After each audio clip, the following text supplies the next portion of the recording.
بسم الله الرحمن الرحيم. Assalamualaikum warahmatullahi wabarakatuh. Alhamdulillah alladzi ahata bi kulli syai'in ilma ya'lamu sirra wa akhfa. Asyhadu an la ilaha illallah wahdahu la syarika lah wa asyhadu anna Muhammadan abduhu wa rasuluh. Allahumma shalli wa sallim wa barik ala nabiyyina Muhammadin wa ala alihi wa ashabihi wa man sara ala nahji ila yaumil akhir. Amma ba'du, jamaah subuh warahmatullah, kita bersyukur kepada Allah pada hari yang ke-18 ini. Allah masih memberikan kesempatan untuk melaksanakan perintah-perintahnya, yaitu di samping kita melaksanakan ibadah puasa, juga barusan kita melaksanakan sholat subuh. Kita bersyukur kita bisa melaksanakan sholat subuh ini dengan berjamaah. Mudah-mudahan amal ibadah kita senantiasa diterima oleh Allah Subhanahu wa Ta'ala. Amin ya rabbal alamin.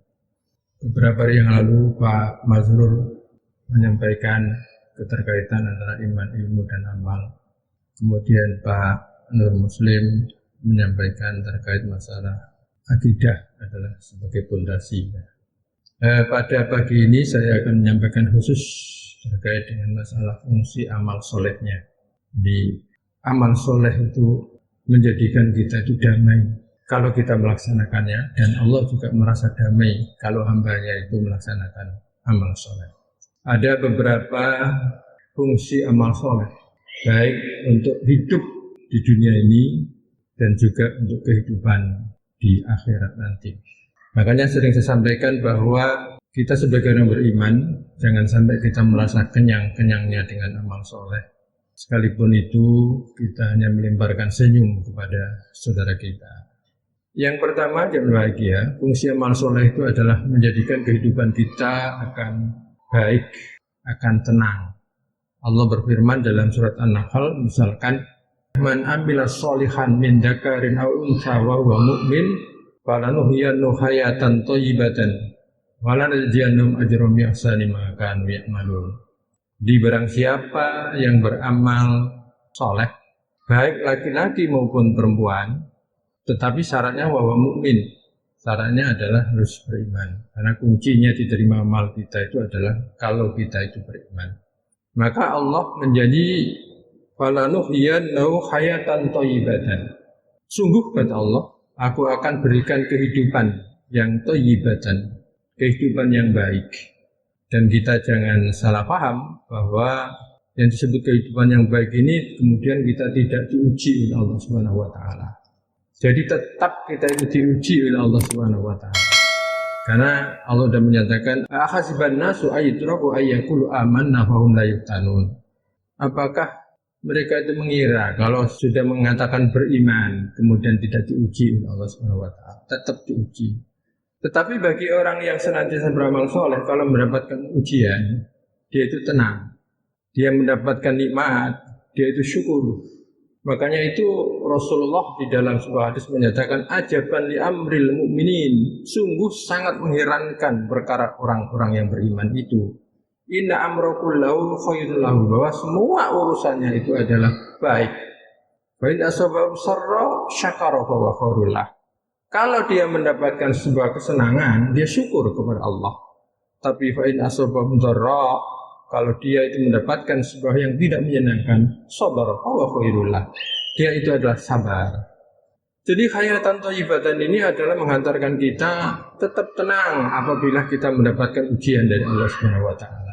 Itu yang pertama. Dengan amal soleh itu akan Allah jadikan dengan kehidupan yang baik. Yang kedua dan bahagia. Amal soleh yang kita senantiasa kerjakan itu adalah bisa menghantarkan kita, akan semakin terijabahi doa kita. Bahkan itu kita bisa jadikan sebagai tawasul kita untuk kita sampaikan kepada Allah Subhanahu wa Ta'ala di saat kita berdoa. Dan inilah tawasul yang benar di dalam ajaran agama. Karena di dalam hadis Rasulullah SAW bahkan itu diceritakan di dalam Riyadhus Shalihin gitu ya. Ada orang itu berdoa kemudian tawasulnya itu tawasul pakai amal soleh. Misalkan ada 3 orang, yang 3 orang itu masuk ke dalam gua.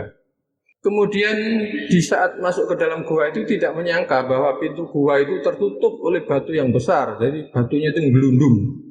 Akhirnya bertiga itu tidak bisa keluar. Kemudian bermusyawarah 3 orang itu. Setelah bermusyawarah, keputusannya hendaklah mengadukan kepada Allah atau berdoa kepada Allah dengan amalan-amalan soleh yang pernah ia lakukan sebelum dia masuk ke dalam gua. Kemudian yang satu mengadukan kepada Allah, ya Allah, saya dulu itu punya pembantu, kemudian pembantu itu pulang, opanya belum diambil, kemudian opanya saya belikan binatang ternak dan beranak banyaklah binatang ternak itu. Suatu saat beberapa tahun orang itu datang mengambil opah yang belum diambil. Kemudian saya tunjukkan bahwa opahnya itu adalah kambing-kambing itu. Hampir dia tidak percaya bahwa itu adalah opahnya. Kemudian diambillah dia. Kalau memang itu jadi amal soleh bagiku, ya Allah, tolong dalam kondisi seperti ini bukakanlah pintu gua ini. Kemudian bergeser, tapi belum bisa terbuka. Yang kedua berdoa, ya Allah, saya senantiasa berbakti kepada kedua orang tua saya. Bahkan senantiasa saya itu menyuguhkan susu kepada kedua orang tua saya, dan bahkan anak saya itu pernah merengek-rengek minta susu itu sementara orang tua saya dalam kondisi tidur, itu tidak saya kasihkan karena saya mengabdi kepada kedua orang tua. Kalau memang amal itu engkau terima, ya Allah, amal soleh itu ya Allah engkau terima, maka jadikan gua ini bergeser, bisa terbuka dan kami bisa keluar. Bergeser tapi belum bisa keluar dengan bahagia. Kemudian yang ketiga berdoa, ya Allah, aku pernah mau berbuat maksiat kepada keponakanku, tapi karena nasihat keponakanku itu menyatakan bahwa siksa Allah yang akan datang akan lebih parah, maka aku takut siksamu ya Allah. Kalau memang amalku tidak jadi untuk melakukan maksiat itu ya Allah, maka bukakanlah pintu gua ini. Pintu gua kemudian terbuka dan bertiga tadi bisa keluar. Itu membuktikan bahwa zaman bahagia amal soleh itu adalah bisa dijadikan sebagai perantara, sebagai tawasul untuk kita berdoa kepada Allah Subhanahu wa Ta'ala. Yang ketiga, amal soleh itu masyhur muslimin zaman bahagia akan nampak di saat kita sedang sakaratul maut, pahalanya. Mungkin ini sudah sering saya ceritakan bahwa pernah Rasulullah SAW itu datang kepada seorang perempuan yang habis tinggal mati oleh suaminya. Kemudian Rasulullah bertanya, apa yang terakhir diucapkan oleh suamimu di saat menjelang sakaratul maut? Kemudian sang istri yang ditinggal mati tadi, dia bilang, ada ya Rasulullah, tapi saya nggak paham. Ada 3 potongan kata-kata, tapi saya nggak paham. Apa itu? Kemudian dia bercerita, yaitu yang pertama, andaikan lebih jauh lagi, putus ya Rasulullah. Yang kedua, andaikan yang baru, putus lagi ya Rasulullah. Kemudian, andaikan semuanya, putus ya Rasulullah. Setelah itu dia meninggal. Kemudian Rasulullah SAW jangan bahagia senyum melihat itu. Begitu senyum sang istri yang ditinggal mati oleh suaminya tadi itu, kenapa ya Rasulullah engkau senyum? Apa kata Rasulullah? Bahwa yang diucapkan oleh suamimu itu adalah pahalanya yang nampak di saat dia sedang sakaratul maut.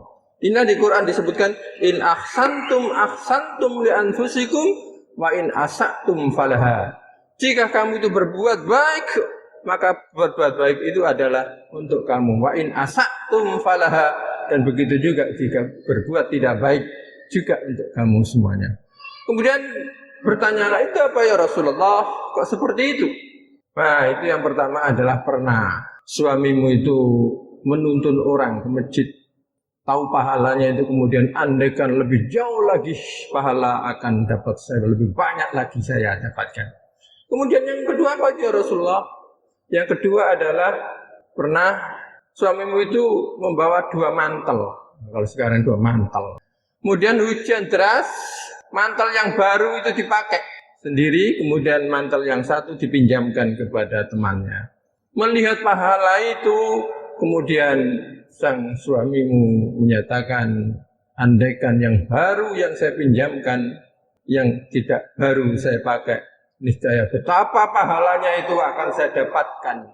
Kemudian yang ketiga apa itu ya Rasulullah?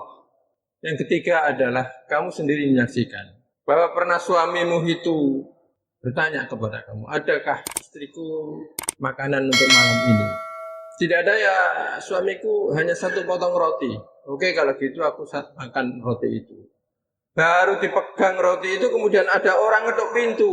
Tamu, yang tamu itu menunjukkan kelaparan. Kemudian singkat cerita, diparuhlah separuh untuk dia, separuh untuk tamu. Melihat pahalanya di saat itu, maka andaikan semuanya saya kasihkan, niscaya akan lebih besar pahalanya. Jadi nampaknya bahagia. Amal soleh itu nampak di saat kita nanti sedang sakaratul maut. Makanya kita itu kan senantiasa minta.